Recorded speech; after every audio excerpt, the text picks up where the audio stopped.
If you've ever been in Pine Brook during February, well, you'd know it feels like the world forgets how to be warm. That day, that exact afternoon on 3rd Avenue, it was the kind of cold that doesn't just sting your skin. It crawls straight into your bones. The sky looked bruised, a heavy, threatening gray. The kind of gray that promises more snow even when the sidewalks are already buried. And the wind? God, the wind was like a knife.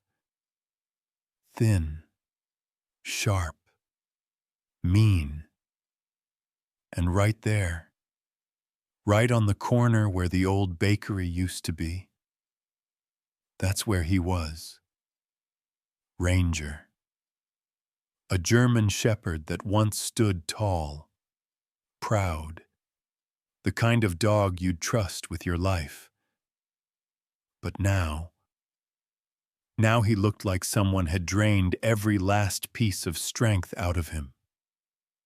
He sat hunched, fur matted with frozen dirt and snow, ribs showing under a coat that used to shine. His breath came out in shaky white clouds, short and uneven, like it hurt him just to stay alive. And honestly, it probably did. He wasn't just sitting there, though. No, he was chained to this old lamppost, the one that's been rusted since forever. The kind that looks like it's begging the town to replace it already. The chain was thick, too thick, like something meant for a dangerous animal, not a dog who couldn't even lift his head. The metal dug into his neck every time he moved, and the raw skin, it told its own story. But the worst part wasn't the chain. No. The worst thing was that filthy piece of cardboard propped beside him. The wind kept trying to blow it over, but it stayed, just enough for the words to show, $1 for the beast. $1 for him. For a dog who once ran headfirst into danger without blinking. When you read those words, the beast, you'd expect a monster. Something snarling, wild, dangerous. But Ranger, he didn't even have the energy to bark. His eyes weren't fierce. They were empty. The kind of empty that comes long after someone gives up. And the people, God, the people. They walked past him, one after another, coats pulled tight, coffee clutched close, acting like he was invisible. Or worse, like he wasn't worth a second glance.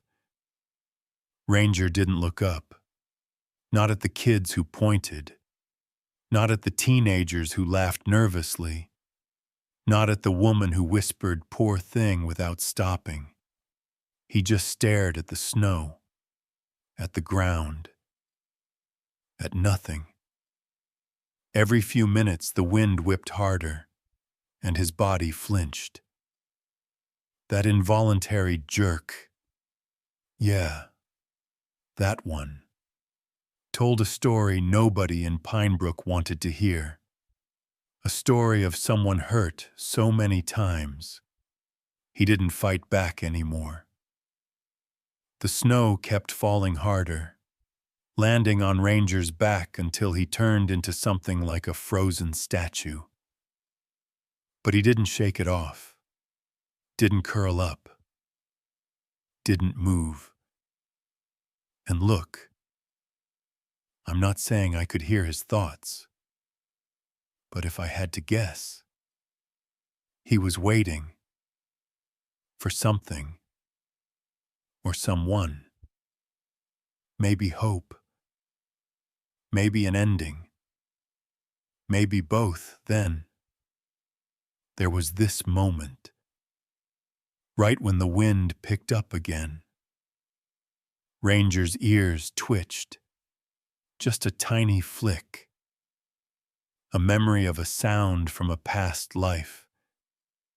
He lifted his head, half an inch, then let it drop again. Whatever he thought he heard, it wasn't coming. Watching him sink back into himself like that, it makes your chest tighten, makes your throat ache, like you're witnessing something you shouldn't, a living thing fading out. Quietly, slowly, too early. A car splashed slush onto his paws. He didn't react. A group of boys tossed a snowball at the lamppost. He didn't move. Even when a stray dog barked across the street, he only turned his head slightly, eyes hollow, then looked back down. It was rock bottom, time 400 sims, the kind of bottom some souls never climb out of. And Pinebrook? It kept moving like nothing was happening. But here's the thing. Sometimes, right before a miracle walks into your life, everything looks like hell. Ranger didn't know it yet, but someone was about to walk around the corner of Maple and 3rd Avenue, and his whole story, his whole life, was about to flip in a way nobody saw coming. A way that would shake even the coldest heart in Pinebrook. Lily Hayes wasn't supposed to be on 3rd Avenue that day.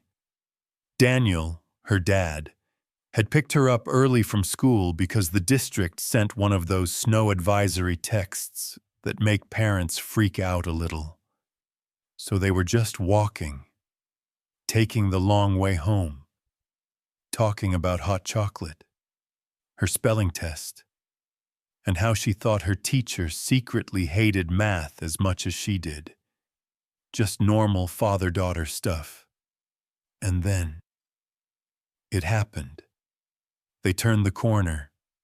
Lily took maybe 3 steps onto the sidewalk, humming some song only 7-year-olds remember, when her body suddenly locked up, completely froze in place. Daniel kept walking 2 more steps before he realized she wasn't beside him anymore. "Lil, you okay?" he asked, turning back. But she didn't answer. She couldn't. Her eyes, big, round, too curious, were locked on Ranger like something invisible had grabbed her. Like her little soul recognized something broken in him before her brain even caught up. And you know how kids are. They don't hide what they feel. They don't pretend. They don't walk past pain like adults do. They stop. They stare. They feel. "Daddy," Lily whispered. But it wasn't her usual voice. No excitement. No energy. Just this soft, trembling thread of sound, like she wasn't sure if her words were allowed to exist. Daniel followed her gaze, and the look on his face changed. Not like Lily's. Hers was pure empathy. His became confusion, then caution, then that slow, sinking dread, as he realized what she was staring at. Ranger.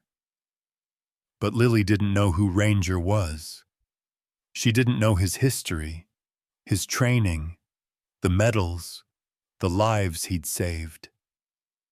None of that mattered to her.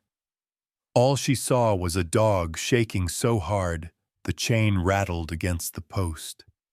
A dog with cracked, bleeding paws in the snow. A dog whose breath came out uneven, like he'd been crying silently for hours. She saw pain, and in Lily's world, pain is something you run toward, not away from. She stepped closer before Daniel could react. Tiny boots sinking into the snow. "Lily, wait!" He reached out, but she was already halfway to Ranger. And here's the crazy thing. Ranger noticed her. For the first time that day, his head lifted an inch. Not all the way, not proudly, but enough to show he registered this small, warm-colored blur approaching him. Lily's red jacket stood out like fire in a field of white. A spark in the middle of winter. "Daddy!" Her voice cracked. "Daddy, look at him!" Now Daniel had seen ugly things before. He was a cop. Well, more than a cop. He'd walked into scenes that made grown men walk back out. He'd learned to put emotions in a box, lock it tight, and keep going. But hearing his daughter's voice, that tone, yeah, that broke whatever box he thought he had. He crouched beside her, gloves sinking into the snow, and finally saw what she saw instantly. The trembling, the shallow breaths, the dried blood, the way Ranger leaned forward just slightly, as if asking for help, but terrified to ask too loudly. "Daddy," Lily swallowed hard. "He's hurting." Just 2 words. He's hurting. But they hit harder than anything all day. And Ranger, God, Ranger. When she said it, his ears twitched. A tiny movement. But it mattered. Lily looked up at Daniel, eyes glossy. Can we help him?" she whispered. Not the toy-begging kind of "can we," not the ice cream kind. This was different. This was a little girl seeing something unfair and not understanding why no one was fixing it. Her lip wobbled. "He's so cold, Daddy." She reached her hand out, instinctively, because kids don't think about fear or danger. They just reach, because compassion is their default setting. And Ranger didn't snap, didn't growl, didn't pull away. He just looked at Lily's hand like he didn't understand it, like he couldn't believe someone that small could be offering something that big. Hope. Daniel gently touched Lily's wrist. "Easy, sweetheart." But Lily shook her head, softly, stubbornly. "No, he needs someone." And then, right then, Ranger tried to stand. He failed. His legs buckled. He collapsed again, chain clinking softly in the snow. Lily gasped so sharply it made Daniel flinch. "Daddy, he can't even stand!" Her voice shattered, and it did something to Daniel, something deep. Because there's pain you can ignore, and then there's pain your child cries over. He exhaled slowly, breath clouding in the air. He placed a steady hand on Lily's shoulder. "Okay," he murmured. "Okay, sweetheart. Just stay right here." Because in that exact moment, Daniel Hayes, Officer Hayes, felt something shift. A line had been drawn, and he knew he was about to cross it. For the first time in 2 years, he was about to walk toward Ranger, even though he didn't yet know Ranger was Ranger.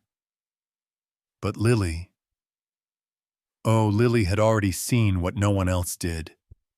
A heart that hadn't stopped beating, just stopped being seen. If Lily was the spark that stopped time on that snowy street, then what happened next? Well, it was the moment everything Daniel Hayes thought he knew about the world flipped upside down. Daniel stepped forward.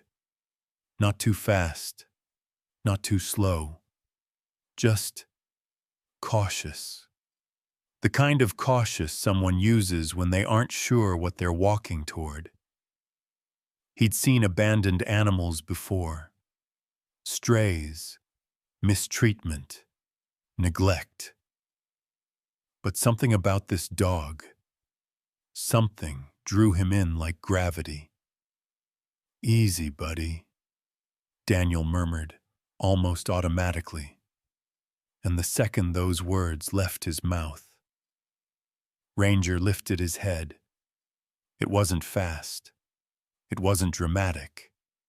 It was slow. Stiff. Like every muscle in his body had to negotiate with pain first. But he lifted it. And in that small movement, Daniel's life cracked.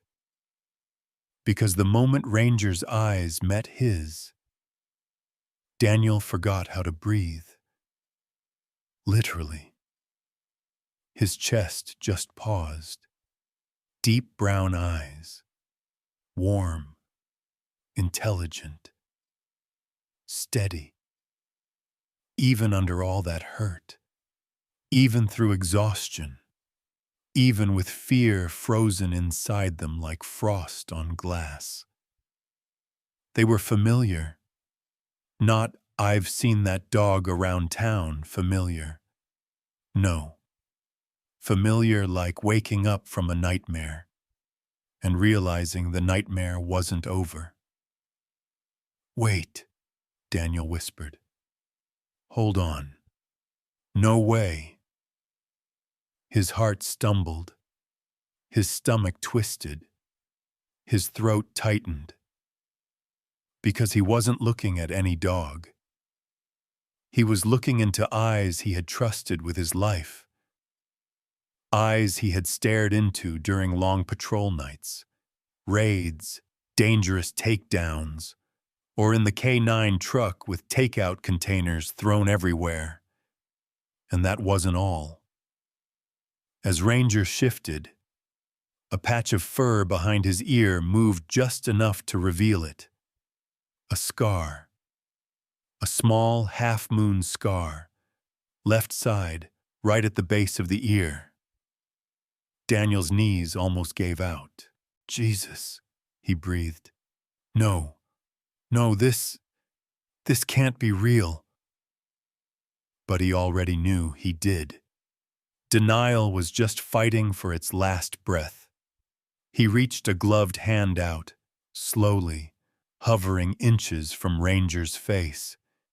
His voice cracked as he whispered, "Ranger."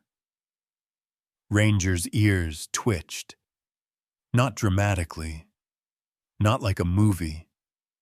Just a small, instinctive flick, like hearing a name buried deep in memory. Daniel nearly collapsed. "Ranger, buddy, is that you?" Ranger didn't move much. He didn't need to. The recognition in his eyes, soft, trembling, like a dying flame catching a breath of air, was enough. Daniel's jaw clenched. A nerve jumped in his cheek. "No, there's no damn way," he muttered. "You were gone. We searched for you. We buried your collar. He swallowed hard. "We thought you were dead." The memory slammed into him. 2 years ago. The raid on the abandoned lumber mill. Gunfire, smoke, running, shouting. Ranger, this same dog, rushing ahead, taking a bullet meant for Daniel, and then disappearing in the chaos. They searched for days, then weeks, and finally, someone found a shredded K9 vest and blood. Not enough to confirm death, but enough to steal hope. The department held a memorial. Daniel gave a eulogy he barely got through, and now, here Ranger was, chained to a rusted lamppost, frozen, starving, worth $1 on a cardboard sign. Daniel pressed a shaking hand to his forehead. God, Ranger, what did they do to you? Behind him, Lily tugged his jacket. Daddy, she whispered. You know him? Daniel opened his mouth, but nothing came out. Because how do you explain to a 7-year-old girl that the dog she tried to save once saved you? He crouched lower, bringing his eyes level with Ranger's, and then he saw it. Ranger's posture, injured, freezing, but still sitting in a controlled, trained position. That's when everything clicked.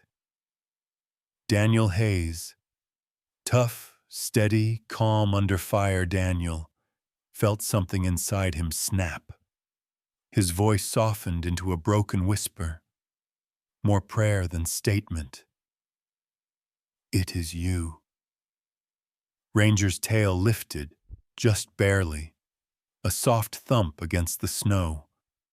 Lily gasped, hands flying to her mouth. Daddy, he heard you. Daniel closed his eyes, let out a shaky breath, and nodded. Yeah, he whispered. Yeah, sweetheart. He did. The wind howled down 3rd Avenue, like the world was announcing something none of them were ready for. Daniel opened his eyes, heart pounding. His partner, his dog, his hero.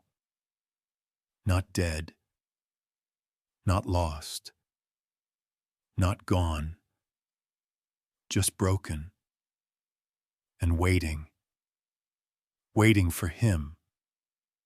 Now here's a question for you. The kind that doesn't leave easily. If you were Daniel, standing in that snow, what would hit you harder? Shock, guilt, or pure heartbreak? Tell me in the comments. I'm honestly curious. If recognizing Ranger had cracked Daniel's world open, then what came next? Yeah, that was the moment everything inside him caught fire. Daniel stood up slowly. Too slowly, really.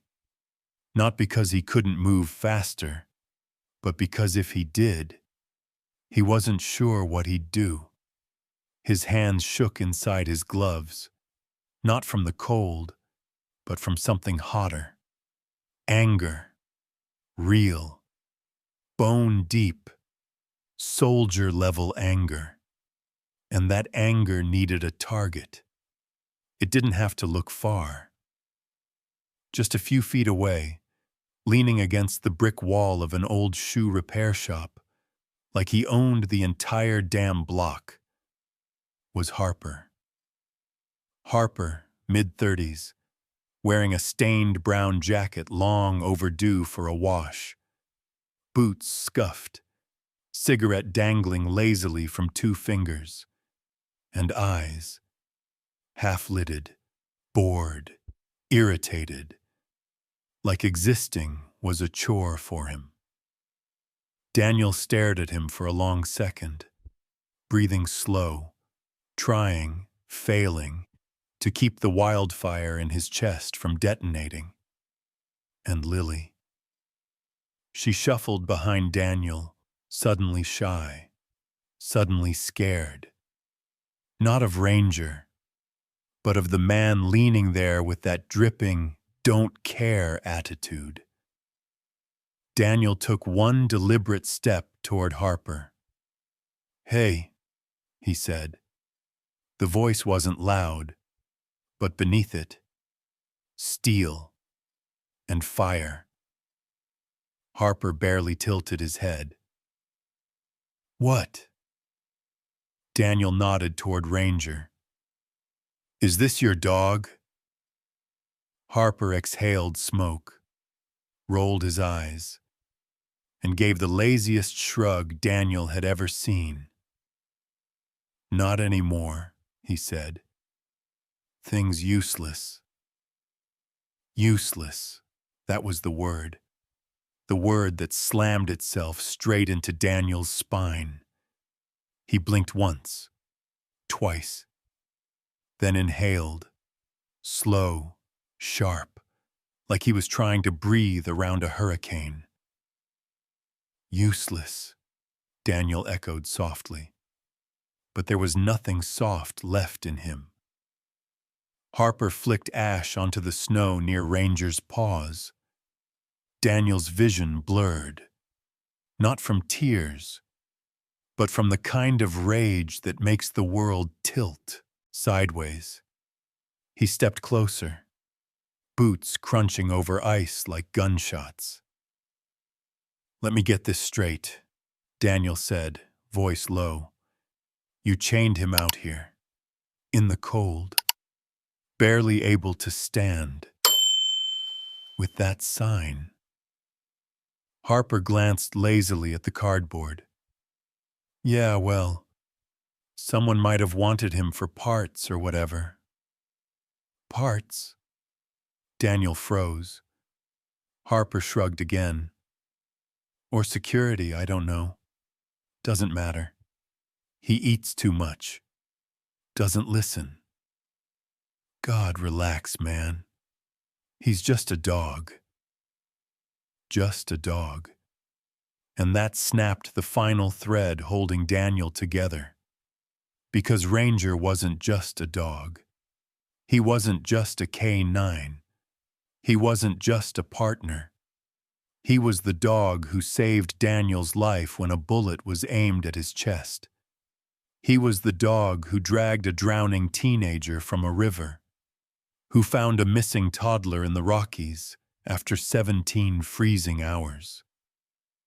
Ranger had saved 3 lives. 3. And Harper called him useless. A ringing built in Daniel's ears. Not the cold, not adrenaline. Fury. The kind of fury only soldiers understand. The fury of seeing something sacred treated like garbage. Daniel stepped closer, close enough that Harper finally lifted his head and looked at him properly. "You know who that is?" Daniel asked. Voice calm, too calm. Harper rolled his eyes.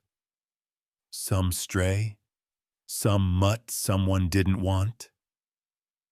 Daniel leaned in, close enough Harper could see his breath in the cold air. "That mutt," Daniel said quietly, "saved 3 people in this town, including me." Harper blinked, confused, for half a second, then scoffed. "Whatever. Dog's still trash now. Broken. I tried training him. Wouldn't listen." Daniel's fists curled. "He wouldn't listen," Daniel said, "because you're not someone worth listening to." Harper pushed off the wall, offended. "Hey, no." Daniel cut him off, palm raised. "You don't get to hey me. You left him here, in the poem, freezing cold, bleeding, starving, chained like he was dangerous. When the only dangerous thing here..." Daniel stepped forward again, voice dropping into that terrifying, controlled tone only soldiers carry. "Is a man who treats a hero like trash. Harper swallowed. The first crack in his attitude. Daniel didn't break eye contact. Not for a second. You didn't just abandon a dog, Daniel said. You abandoned a partner, a protector, a life. Harper opened his mouth, but Daniel's stare shut him up instantly. And one more thing, Daniel added, voice vibrating with fury. You don't ever call him useless again. Ever. For the first time, Harper looked nervous. Daniel towered over him, not physically, but morally, emotionally, spiritually. Harper took a small step back. Daniel didn't move. Instead, he pointed at the chain. You're going to take that off him, Daniel said. Right now. Harper stiffened. Why should I? Daniel reached into his coat, brushed a finger over his badge, just enough for the golden glint to shine under the streetlight. Harper swallowed again, looked at Ranger, then back at Daniel, then muttered something under his breath and bent down. The clasp clicked. The chain loosened. Metal fell into the snow with a dull, echoing clatter. And Daniel, finally, breathed again. If Daniel's rage had been the explosion that cracked the air open, then what came next? Yeah, that was the silence after the storm. The fragile moment when the whole world holds its breath because something sacred is about to happen. The chain hit the snow with a dull clink, and for a heartbeat, everything stopped. Even the wind froze mid-howl. Lily, still gripping the back of her dad's coat, stepped forward again. Tiny, brave, trembling. Daddy, can I? She whispered. Daniel couldn't speak, couldn't trust his voice.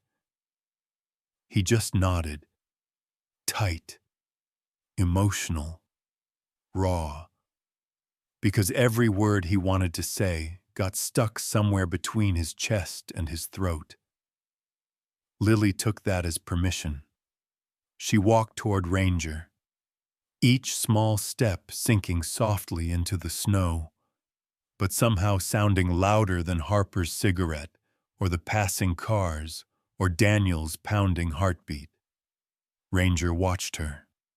Not aggressively, not fearfully, but stunned, confused, like he couldn't understand why someone so small was coming towards someone so broken. Lily lowered herself to her knees, slow, gentle, like kneeling meant everything. Hey, buddy, she whispered. It's okay. Then she did the bravest thing a child can do. She reached out her hand, small, pink, bare. A hand that had never hurt anything. A hand that believed everything could be fixed with just a little love. But Ranger flinched. Not because he meant harm, not because he was mean, but because he was scared. Truly, deeply, painfully scared. He shuffled backward, paws scraping ice, tail tucked so far under his belly it nearly vanished. His whole body seemed to whisper, I want to trust you, but I don't know if it's safe. Lily froze for half a second, then whispered, It's okay. I'm not gonna hurt you. Daniel felt his throat close.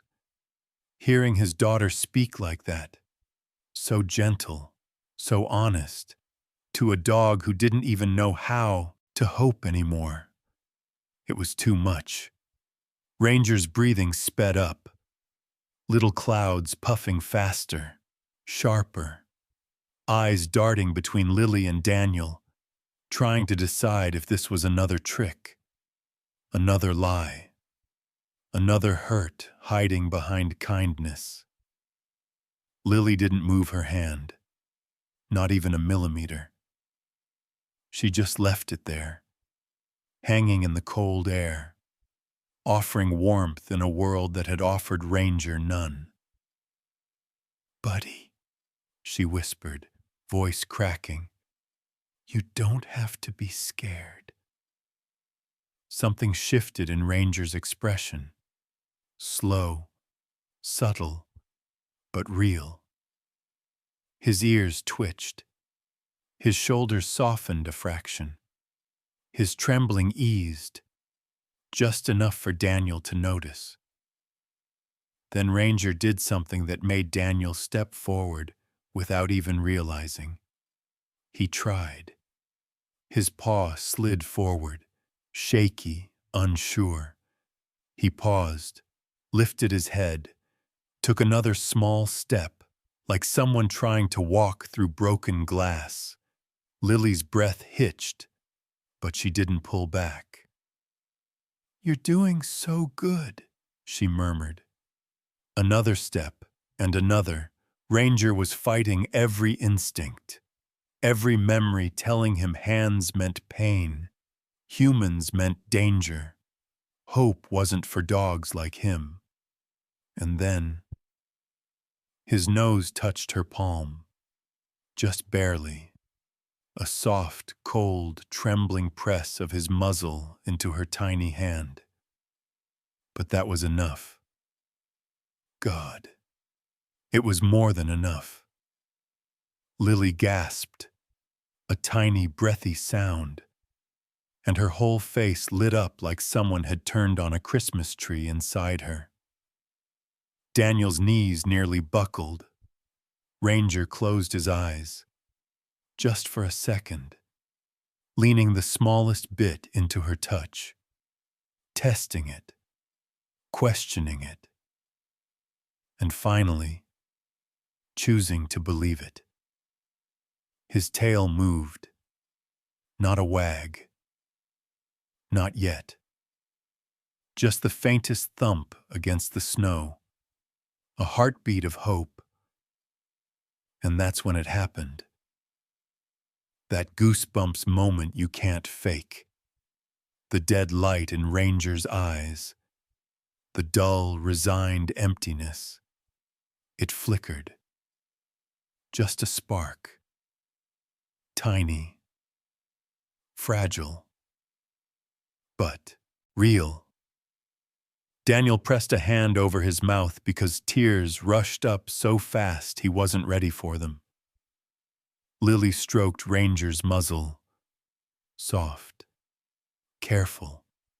Like he might break if she touched too hard. "You're safe now," she whispered. "I promise." And if you were there, if you were standing on that frozen street watching that dog melt under the smallest act of kindness, you'd believe in miracles again. Because in that moment, Ranger wasn't a beast. He wasn't abandoned. He wasn't forgotten. He was seen. Seen by a child whose heart hadn't learned how to look away. Seen by the man who had once trusted him with his life. Seen by the world, maybe for the first time in years. A spark. A breath. A beginning. The resurrection of trust. Daniel had been standing there, frozen between heartbreak and rage, watching Ranger lean into Lily's hand like he was touching sunlight for the first time in years. But even beautiful moments have shadows behind them. And the shadow here was that thick, rusted chain still locked tight around Ranger's neck. It wasn't just metal. It was everything Ranger had suffered, wrapped around him like a collar of punishment. And Daniel, yeah, he couldn't stand the sight of it another second. He straightened up slowly, like a man bracing himself for something heavy. His jaw clenched so tightly, the muscles in his throat twitched. He took one step toward Harper. Deliberate, measured, dangerous. "Harper," he said, voice low enough to make the air tighten around them. "Take the chain off, now." No shout, no roar, just that one word. Now, carrying enough force to make Harper flinch like he'd been slapped. Harper tried to play it off, shifting his weight, flicking ash from his cigarette, but his eyes kept darting to Daniel's badge. "Man, I mean," Harper stammered. "Why don't you just give me a second?" Daniel didn't blink, not once. "No," he said. "You've had enough seconds." Harper swallowed hard, throat bobbing visibly, because Daniel wasn't just angry. He had that calm, controlled, I've seen worse than you energy that only soldiers and cops carry. The kind that tells you they're not bluffing, not negotiating, not asking. They're telling. Harper hesitated, doing the math of whether resisting was even an option. It wasn't. Not even close. Daniel shifted his jacket just enough for the badge to glint under the streetlight. He didn't have to say another word. The message was clear. Take the damn chain off. Harper cracked first. "Fine," he muttered, stepping forward with a sour twist in his mouth. "Whatever. He's not my problem anyway." Watching him approach made Ranger tense immediately, ears flattening, muscles tightening, body shrinking back toward Lily like he expected pain. Lily whispered, "It's okay, buddy. I'm right here." And Ranger, God bless that dog, pressed into her just enough to borrow courage from her tiny presence. Harper crouched, fumbling with the clasp. The chain rattled as he messed with it, muttering curses under his breath. Ranger flinched at every sound, and Daniel felt his fingers curl so tight his knuckles popped inside his gloves. "Hurry up," Daniel said, sharp. "I am hurrying," Harper snapped, though his voice shook. And then, click. One sharp metallic pop. The clasp loosened. The chain uncoiled. And the moment it slid off Ranger's neck, falling into the snow with a hard, echoing keng, something shifted in the air. It wasn't just a sound. It was a break. A rupture. Like the entire street heard a past life snap in half. That chain didn't just hit the ground. It hit the end of Ranger's suffering. Ranger froze, staring at the metal like he couldn't understand what freedom felt like. His chest rose and fell in fast, frightened bursts. Then Lily whispered, soft, trembling, "You're free now. Look." Something in Ranger's posture shifted. Slowly, painfully, he lifted his head, higher than before, higher than he'd dared in months. And then Ranger stepped forward. One step, a shaky one, then another. But this time, instead of retreating, he moved toward Lily. He pressed his head gently, carefully, into her chest, right under her chin.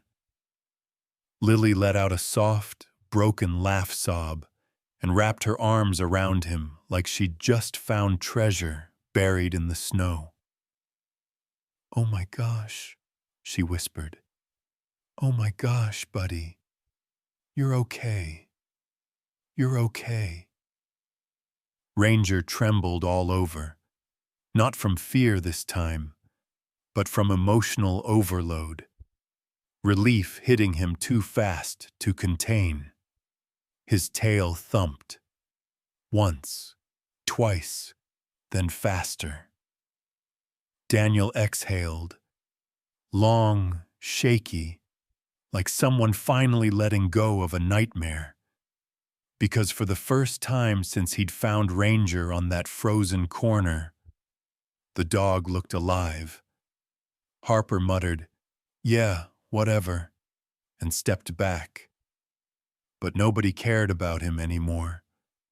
Not Daniel, not Lily, and definitely not Ranger. The world had shrunk to one moment, a child in a red jacket hugging a dog who had been to hell and made it back. Daniel swallowed hard and whispered, "It's over, Ranger. You're not alone anymore." And the look Ranger gave him, eyes wet, glowing with gratitude, was the kind of look that stays with a man forever. Lily still had her arms wrapped around Ranger, holding him like he was something precious, something fragile, something she was terrified might disappear if she let go. Snowflakes drifted down from the sky, melting into the thin, patchy fur on his back. Fur that hadn't felt real warmth in God knows how long. But Ranger didn't shake them off, didn't move. He just stayed there, leaning into her, like her tiny embrace was the safest home he'd had in years. Daniel watched them, and for a moment, just a small, breath-sized moment, he didn't see the frost-bitten, broken dog he'd first found on that corner. He saw Ranger as he used to be, strong, loyal, brave, proud. The Ranger who ran beside him on night patrols, who barked on command, who looked at Daniel like he was the only person in the world worth trusting.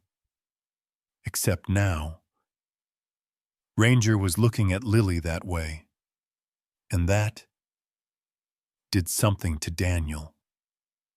He took a slow breath, circled around them, and crouched down in front of Ranger. The cold bit into his knees, but he didn't care. His eyes locked onto Ranger's face, those deep, warm, heartbreakingly familiar eyes. Daniel reached out, hand trembling just slightly, and placed his palm gently on top of Ranger's head.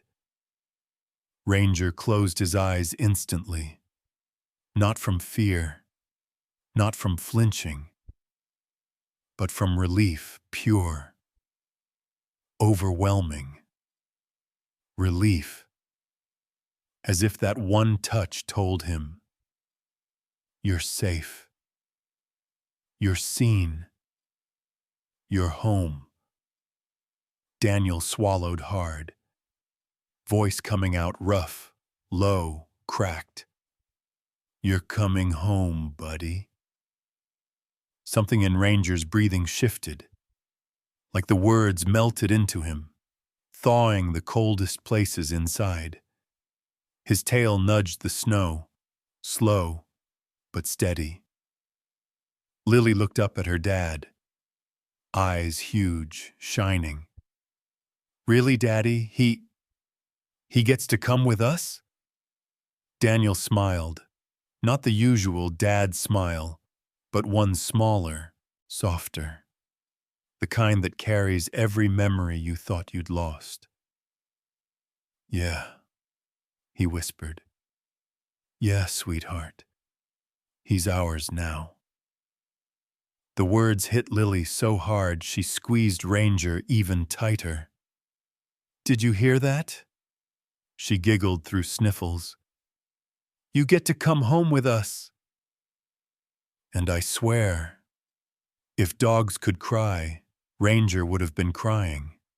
He pressed into her embrace, his whole body trembling, not from fear, but from something like emotional overload.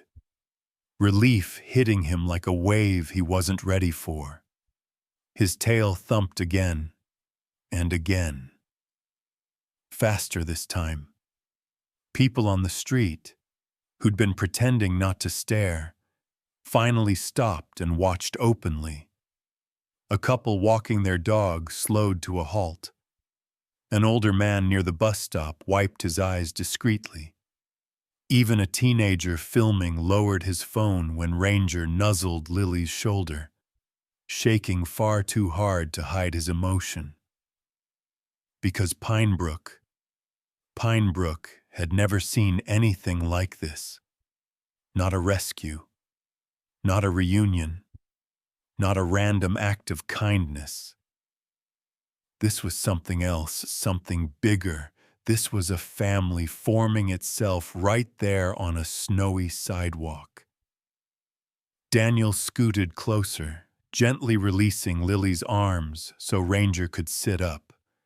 Ranger shifted, clumsy, weak, wobbly, but Daniel steadied him with both hands. Got you, he murmured. I've always got you. Ranger leaned forward and licked Daniel's glove, just once. But that single gesture carried 2 years of emotion, gratitude, recognition, memory, love. Lily gasped. Daddy! He kissed you! Daniel laughed, wiping his face quickly, pretending it was snow. Yeah, he muttered. Guess he remembers who gives the good snacks. Ranger nudged his head into Daniel's chest, just enough to say, I remember everything. I didn't forget you. Thank you for coming back for me. Daniel wrapped an arm gently around Ranger's neck. You're with us now, he whispered. No more chains, no more cold, just home. Lily bounced beside them. We can make him a bed and give him a bath. And Daddy, can he sleep in my room, please, please? Daniel laughed, a real laugh this time. Warm, whole. Sweetheart, after today, Ranger can sleep wherever he wants. Lily gasped dramatically, pressing her hand to her chest. That means my room.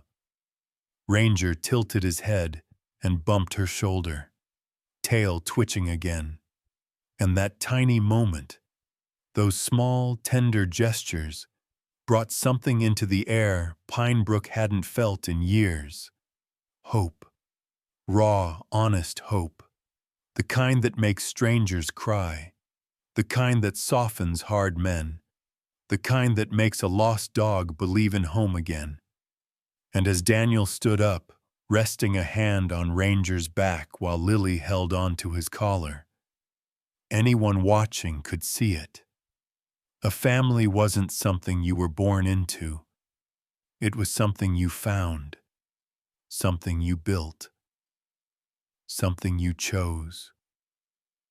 And right there on 3rd Avenue, 3 souls chose each other. He didn't want to remember it. But memories don't ask permission. They force their way in, uninvited, unstoppable, unforgiving. and this one returned with the smell of smoke and gunpowder attached. Daniel blinked hard, and suddenly, he wasn't standing on snowy 3rd Avenue anymore. He was back at Old Timber Mill. The night everything went to hell. It had been freezing then too, but in a different way. Not the gentle, bitter cold of winter, but a sharp, metallic chill that made every breath feel like inhaling knives. Their team had been tracking a trafficking ring using the abandoned mill as a drop point. The plan was tight, controlled, clean, right up until it wasn't. The moment they breached the south door, everything exploded. Not literal flames, but chaos hot enough to burn. Shouts, footsteps pounding on old wooden floors, gunshots smashing into metal, dust turning the air thick, choking, suffocating. Daniel remembered yelling commands, pushing forward, trying to track his team in the haze. But the moment carved into him wasn't the firefight. It was the moment he lost sight of Ranger. 1 second, Ranger was beside him, steady, sharp, ready for the next order. The next second, Ranger bolted. Not from fear, not from confusion. He bolted because someone had aimed a gun straight at Daniel's head. Daniel didn't even see it then. All he remembered was Ranger's bark, sharp, urgent, bone deep, and the flash of fur as the dog lunged. Then, a gunshot. Too close, too loud. Daniel hit the ground, ears ringing. For a second, he thought he'd been shot, but the pain didn't come. No blood, no impact, because Ranger had taken the bullet's path instead. Daniel gasped for air, trying to sit up, trying to reach for him. But the smoke burned his lungs and the firefight roared around him. When he finally pushed forward, calling Ranger's name until his throat felt raw, Ranger was gone. Just gone. The team searched, called in support, swept the mill, the forest, the riverbank, every damn inch of land around the site. But Ranger had vanished like the night swallowed him whole.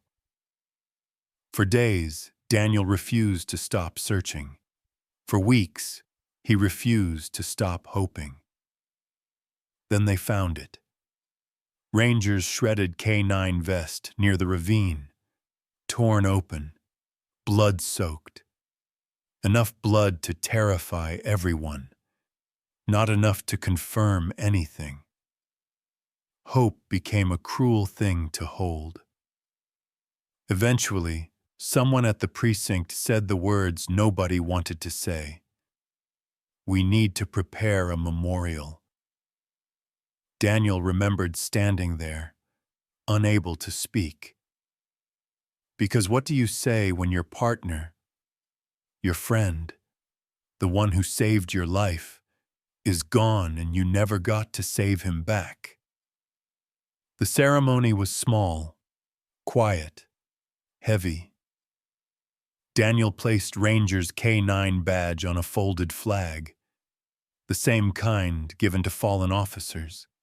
He did it with shaking hands, jaw tight, refusing to break. Someone hugged him after.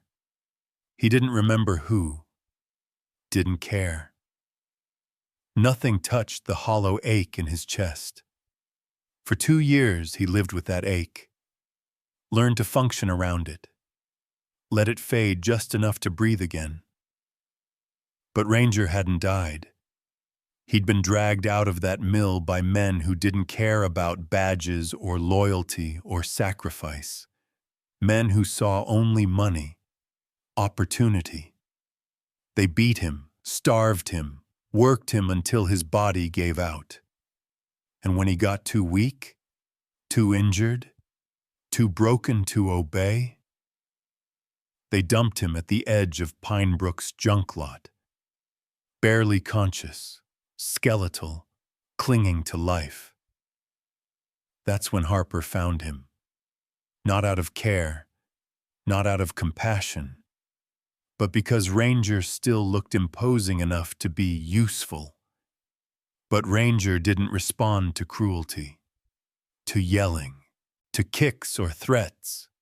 So Harper chained him to a post, fed him scraps, and when even that became too much effort, he wrote the sign, $1 for the beast, and walked away.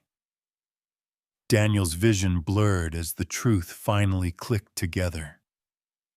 Ranger hadn't disappeared into the woods, hadn't bled out, hadn't died the night they thought he did. He survived, suffered, endured hell, and somehow he found his way back to Pine Brook, back to Lily, back to Daniel, back to the only people who ever loved him. Daniel dragged a hand down his face, breath unsteady. "Jesus, Ranger," he whispered. "What they put you through?" Ranger looked up at him, eyes tired, steady, full of something unbreakable, as if saying, "I held on. I waited. I never stopped trying." And that was the kind of strength Daniel knew he didn't have words for. If remembering Ranger's past felt like someone ripping open an old wound inside Daniel, then what happened next?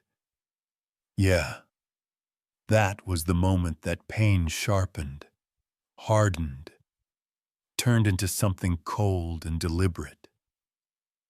Daniel stood up slowly, and something about him was different, settled, focused, dangerous in a very calm way, like he'd crossed a line inside himself. He wasn't just sad anymore, not just heartbroken, not just relieved Ranger was alive. He was angry, but not the explosive kind. No, this was quieter, heavier, the kind of anger with purpose, the kind that belongs to a trained man, a man with authority, a man with a badge. Daniel exhaled once, sharp, controlled, before reaching for the radio clipped to his vest. Lily blinked up at him. "Daddy, are you okay?" Daniel brushed a hand through her hair. "I'm okay, sweetheart. I need to take care of something." Ranger moved to Daniel's side, pressing against him like he understood this part, like he'd been waiting for it. Daniel lifted the radio. "Dispatch, this is Hayes. I need a unit at Maple and 3rd. Immediate." The reply crackled through. "Copy that, Hayes. What's the situation?" Daniel's eyes never left Harper, still lingering near the wall, pretending not to listen, but listening to every syllable. "Animal cruelty," Daniel said, voice firm, steady, cold. "High severity, suspect on scene." A beat of silence, then, "Units en route." Harper stiffened. "Hold on, man. What are you talking about?" He pointed at Ranger. "I told you. I don't want him anymore. That's not a crime." Daniel turned fully toward him, shoulders squared, eyes sharp. "You didn't just not want him, Harper," he said quietly. "You starved him. You injured him. You left him chained in the cold until he could barely stand."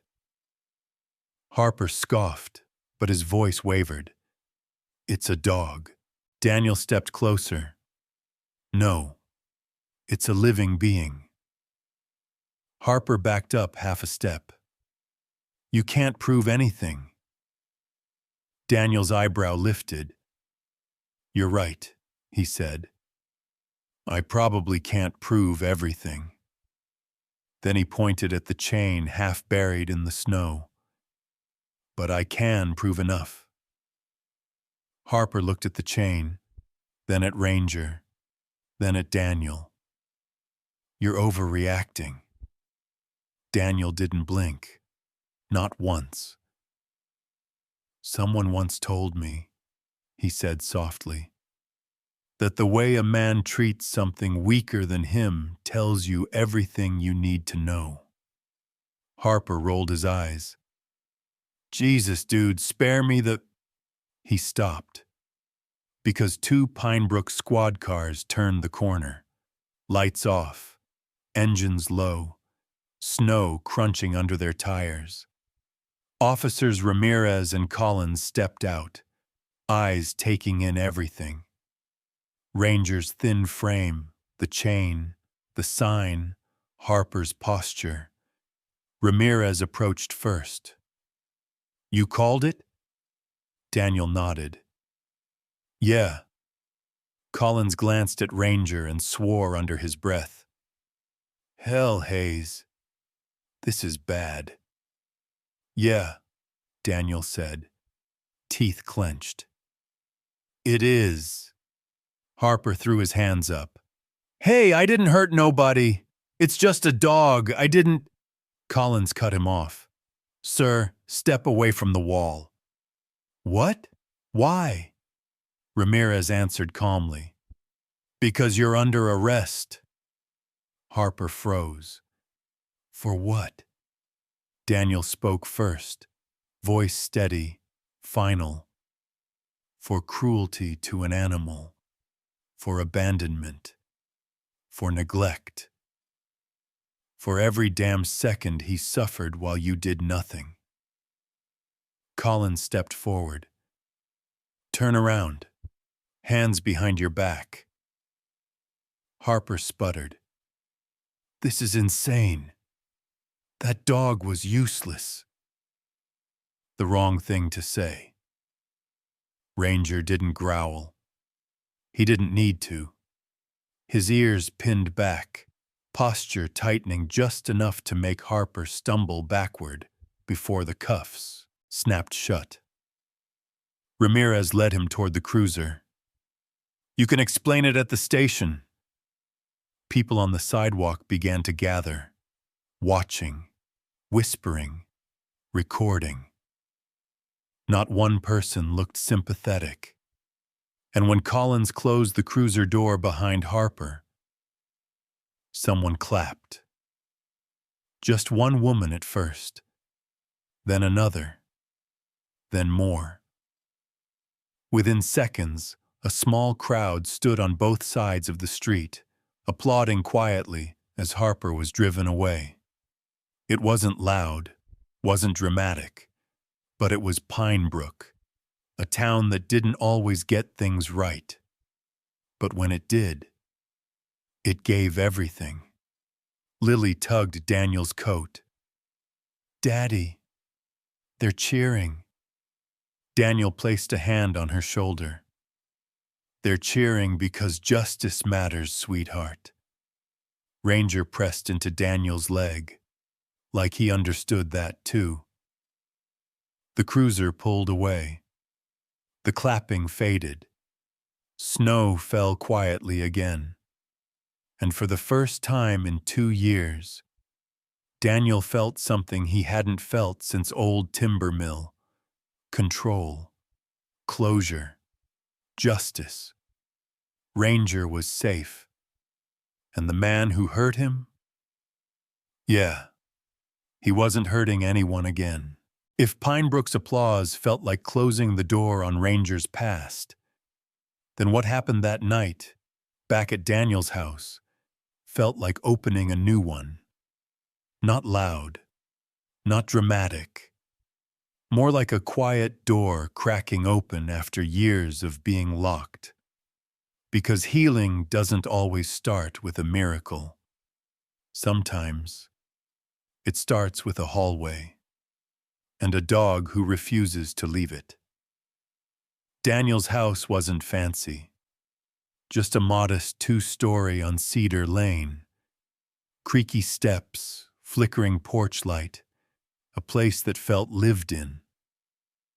But when Daniel opened the front door, letting Lily walk in first with Ranger pressed close beside her, the air felt different, like the house got warmer the second Ranger crossed the threshold. Lily dropped her backpack instantly, because that's what happens when you're 7 and filled with pure excitement. "Buddy, come here. You want to see my room?" Ranger didn't move. He stood right there, at the entrance, paws on the welcome mat, chest rising in uneven, cautious breaths, like stepping fully inside might be a mistake. Lily noticed immediately. "It's okay," she said softly, tugging his collar. "You're allowed. Daddy said so." Daniel nodded. "Yeah, Ranger. This is home now." Something about that word, home, made Ranger inch forward, one paw, then another. He sniffed the air, ears shifting, mapping the space with instinctive precision. But when Lily headed down the hallway toward her room, that's when Ranger followed. Not walked, not wandered. Followed. Close. Exact. Shadow-like. His pace matched hers. His eyes flicked at doorways. His body stayed low, tail steady, alert, not scared. That wasn't hunger. That wasn't confusion. That was training. K9 protocol whispering in every movement. "Look at you," Daniel murmured, still working, still watching. When Lily opened her bedroom door, Ranger paused again, hesitated, uncertain. "You can sleep here," she whispered. "You know." Ranger looked at her, then at Daniel, asking for permission without a sound. Daniel smiled gently. "Go on. She's safe. That's your job, right?" That was the moment Ranger moved. Not to sniff toys, not to curl in a corner, not to seek comfort for himself. He walked straight, deliberately, to the spot in front of Lily's bed and laid down. Front paws out, head lifted, eyes toward the doorway, body blocking the entrance. A perfect guard position, as if he'd been waiting 2 years to do this again. Lily squealed, bouncing onto her mattress. "He picked my room!" Daniel understood the weight of it far more than she did. Later that night, after Lily had fallen asleep, after the whole house settled into winter quiet, Daniel padded softly to the kitchen. Ranger heard every step. The dog lifted his head, then rose silently and followed. Heel level, shoulder aligned, eyes scanning corners, instincts alive, training awakened. Daniel paused in the doorway, glancing down at him. "You don't have to do that," he whispered. Ranger didn't care. Didn't need permission. Didn't need a command. He positioned himself just inside the kitchen, guarding the entryway exactly the way he used to during late-night shifts at the precinct. Daniel leaned on the counter, shaking his head softly. "They couldn't break you," he whispered. "Hell, they tried, but they didn't." Ranger flicked an ear as if acknowledging the truth, because the K9 inside him had never died. It had just gone quiet while he survived hell. Now, with warmth, with safety, with Lily's tiny heartbeat down the hall and Daniel steady beside him, that part of him was waking up again, bit by bit, breath by breath, like someone rekindling an old fire. When Daniel finally walked back toward the hallway, Ranger followed automatically, close enough to touch, far enough to move quickly. At Lily's door, Ranger paused, looked at Daniel, then stepped inside and lay back down in his guarding stance. Daniel whispered, "Good night, partner." Ranger blinked once, slow, warm, then lowered his head. And for the first time in 2 long, brutal years, Daniel slept knowing someone was watching over his family again. If that first night showed Daniel that Ranger's instincts were still alive, then the week that followed, yeah, that was the part where Ranger proved something even bigger. He wasn't just surviving anymore. He was coming back. It started small. So small, Daniel almost missed it. Day 1. Ranger only nibbled a few bites of the soft food Daniel set out. Day 2, he finished the bowl. Day 3, he waited beside the counter like a fuzzy, hungry shadow, tail thumping the cabinet every time Daniel walked past the dog food. Lily practically collapsed laughing. "Daddy, he's asking for seconds!" Ranger would tilt his head like, "Yes, child, I sure am." But it wasn't just appetite. Little by little, his fur started changing. Not magically, but steadily. Patches that had been dull and thin began to darken, thicken, shine. When the sun hit him through the living room window, it didn't glance off a lifeless coat anymore. It gleamed, warm, golden. Daniel noticed it first while Ranger slept on the rug. "Huh," he murmured. "Would you look at that?" Lily gasped. "He's getting pretty again."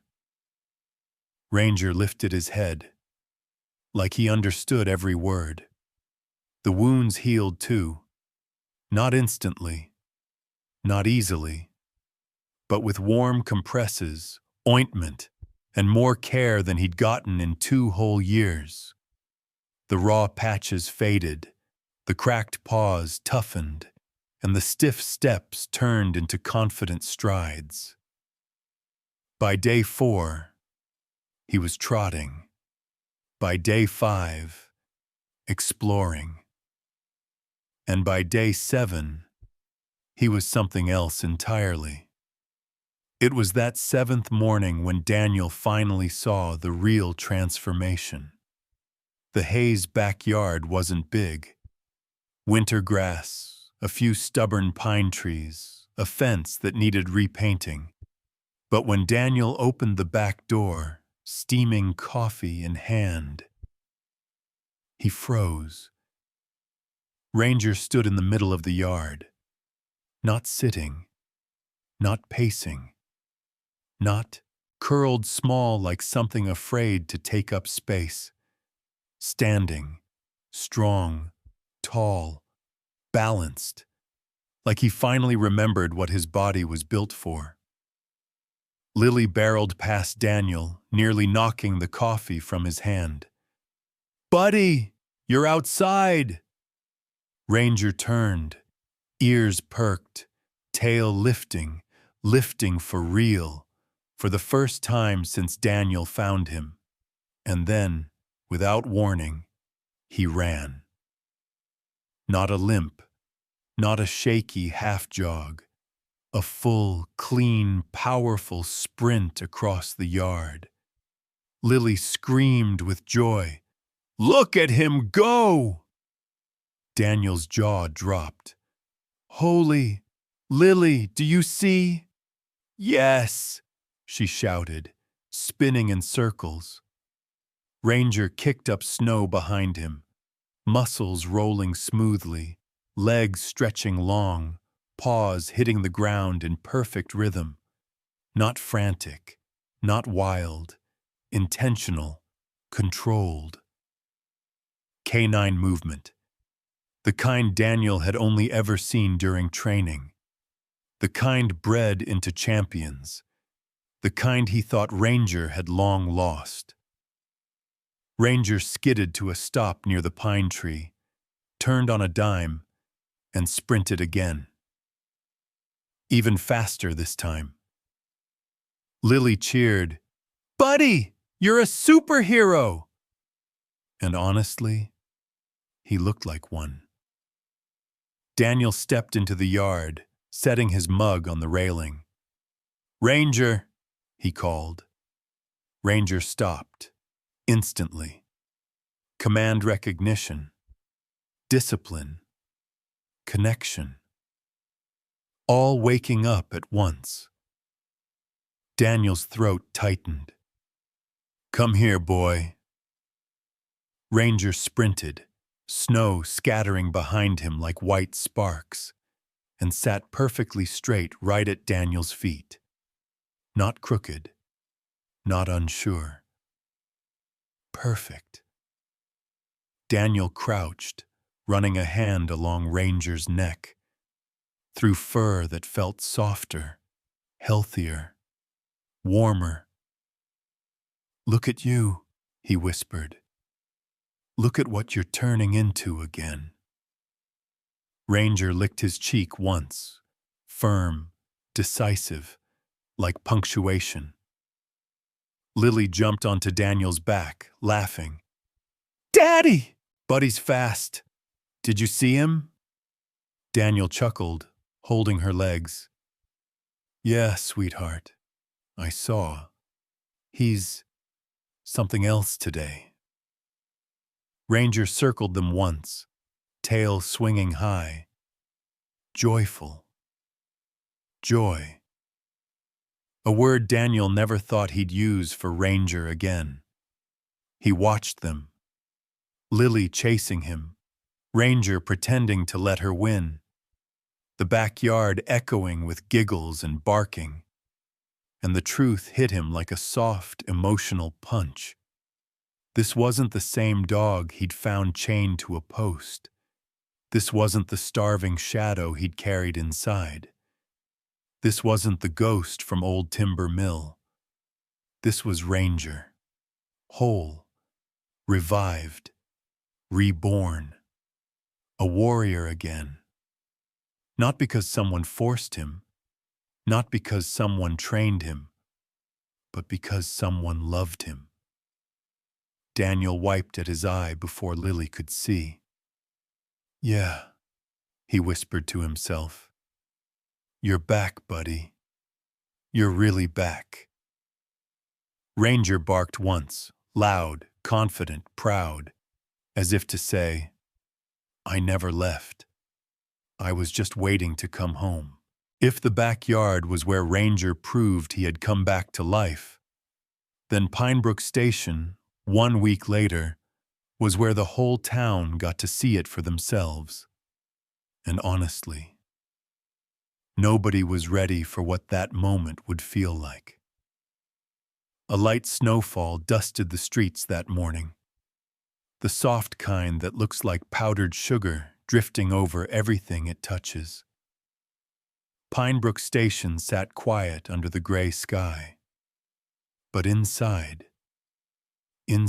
the place buzzed with something warm, something electric. Every officer Daniel had ever worked with was there. Ramirez, Collins, Chief Wallace, even members of the K-9 unit who had long since retired. They filled the lobby, lined the walls, shoulder to shoulder, not talking, not laughing, waiting for the dog they had once mourned, the partner they had saluted in silence, the legend they'd said goodbye to. Daniel parked outside with Lily and Ranger in the back seat. When the door opened, Ranger hopped out. No limp now, just a strong, steady stance. Snowflakes landed in his fur, clinging to the now thick coat that almost glowed in the winter light. Lily held his collar with one hand, Daniel's fingers with the other. "You ready, buddy?" she asked, bouncing on her toes. Ranger gave a soft woof. Quiet, but sure. Daniel swallowed hard. "All right," he murmured. "Let's bring you home." They walked toward the entrance, Lily leading, Ranger matching her steps perfectly, Daniel behind them like he was escorting royalty. And the moment those glass doors opened, every officer stood. Not one person stayed seated. Not one waited for someone else to clap first. The applause erupted instantly, loud, thunderous, overwhelming. Lily jumped, startled. Ranger stiffened, half a second, unsure of the noise. And then he saw them. Not strangers, not threats. His people. Ranger lifted his head, ears perking, tail wagging once, twice, then fully, strongly, proudly. The applause rose even louder. Lily looked up at Daniel, eyes wide. "Daddy! Everyone's clapping for him!" Daniel smiled, voice cracking. "Yeah, they always would have, sweetheart, if they'd had the chance." Ranger stepped forward, and the officers parted like a sea, not out of fear, but out of respect. Hands reached out, patting his back, his neck, his shoulders. "Good boy, Ranger. Welcome home." "Damn, pal. We thought we lost you." "You look strong." Ranger didn't shy away, didn't flinch, didn't shrink. He moved through them like he remembered every face, every voice, every heartbeat from before his world fell apart. Chief Wallace stepped forward, clearing his throat. "We're not doing a full ceremony," he said, blinking away tears, "but we are recognizing a hero returning home." Lily tightened her grip on Ranger's collar, like she was presenting him to the whole world. Chief Wallace knelt, not gracefully, but with effort, and placed his hand on Ranger's chest.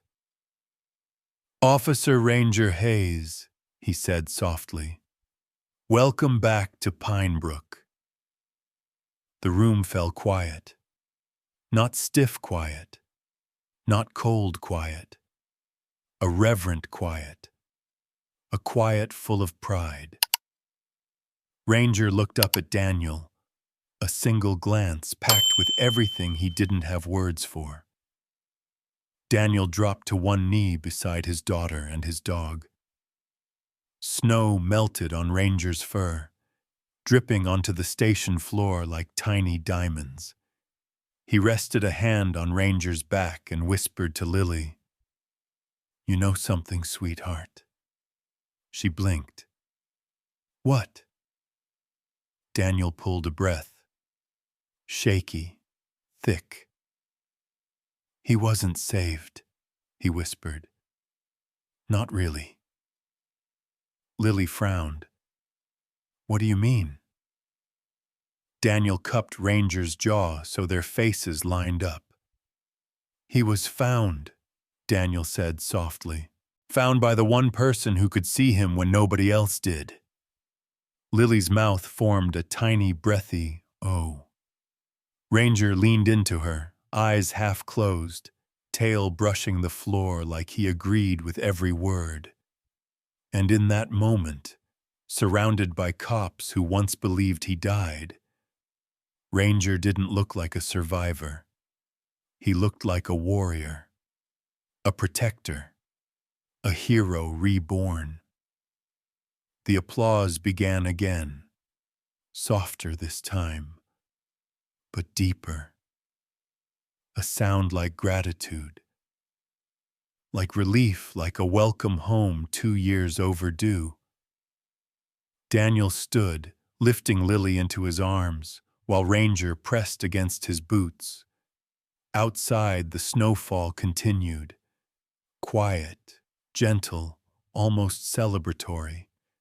And as they walked out together, 3 shadows merging into one in the white morning light, it was clear a family had been forged, not by blood, not by history, but by choosing one another, surviving together, finding each other when it mattered most. Not everyone who falls is lost. Sometimes they're just waiting for the right heart to help them stand again. Before we close this story, let me ask you one honest question. What would have touched your heart the most if you were Lily? The applause for Ranger, hearing your dad call him a hero, or realizing you were the one who brought him home? Tell me the number. I'd love to hear your take.